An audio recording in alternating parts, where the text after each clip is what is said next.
नमस्कार, आदाब, सत श्री अकाल, हेलो, हाय, राम राम, मेरे भाई, मेरे बहन, जो लोग मुझे जानते हैं, जो लोग मुझे नहीं जानते हैं, आप सभी का स्वागत है आज की वीडियो में, जो कि है ऑब्जर्विंग ईगो के ऊपर। चलो जी, शुरू करते हैं। इम्प्रूवमेंट का फर्स्ट स्टेप होता है अपनी गलती को एक्सेप्ट करना। अब अगर हमें लगता है कि हम बिल्कुल ठीक हैं, तो हम कभी इम्प्रूव कर ही नहीं सकते।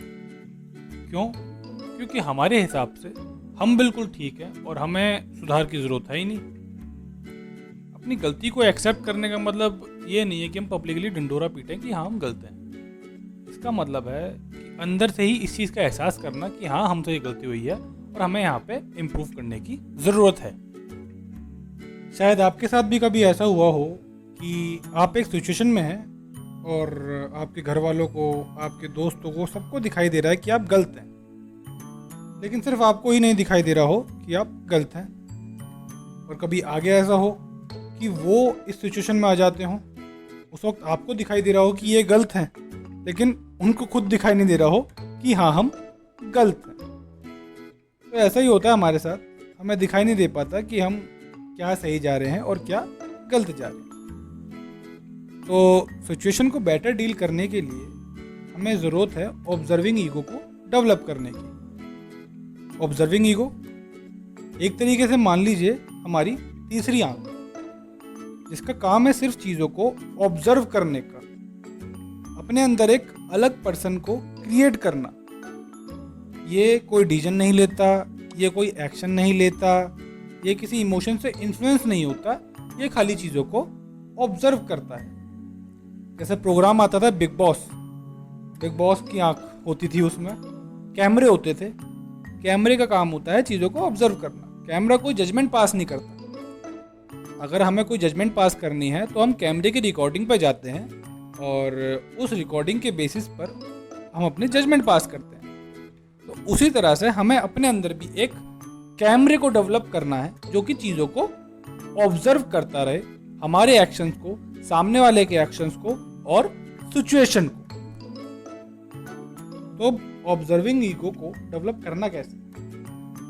तो इसमें तो लगेगा टाइम, ये एक दिन का काम नहीं है, लेकिन हम स्टार्ट कर सकते हैं खुद को ऑब्जर्व करने से, सामने वाले की पर्सनैलिटी को ऑब्जर्व करने से, सामने वाले के एक्शंस को ऑब्जर्व करने से, सिचुएशन को ऑब्जर्व करने से, कौन किस तरीके से रिएक्ट करता है इससे ऑब्जर्व करने से। हम अपने पास्ट के इंसिडेंट के बारे में सोच सकते हैं कि वहाँ पर मैं कैसे चीज़ों को बेटर डील कर सकता था या कैसे मैं इम्प्रोवाइज कर सकता था, और धीरे धीरे करके ऐसे ही आपका ऑब्जर्विंग ईगो डेवलप होगा। अब अगर हम ऑब्जर्विंग ईगो डेवलप कर लेते हैं तो इससे हमें फ़ायदा क्या होगा? सबसे पहला फ़ायदा, हम क्लियरली डिफाइन कर पाएंगे कि हमारी बाउंड्री क्या है और सामने वाले की बाउंड्री क्या है। और कोई अगर हमारी बाउंड्री के अंदर आने की कोशिश कर रहा है तो उसके हिसाब से अप्रोप्रिएट एक्शन ले पाएंगे। बाउंड्री क्या होती है, इसके ऊपर वीडियो बनाई हुई है, तो एक बार देख लीजिएगा। दूसरा फायदा, हम सामने वाले के पर्सपेक्टिव से भी सिचुएशन को देख पाएंगे। नॉर्मली हम नहीं देख पाते, नॉर्मली हम वही देख पाते हैं जो हमारा पॉइंट ऑफ व्यू है।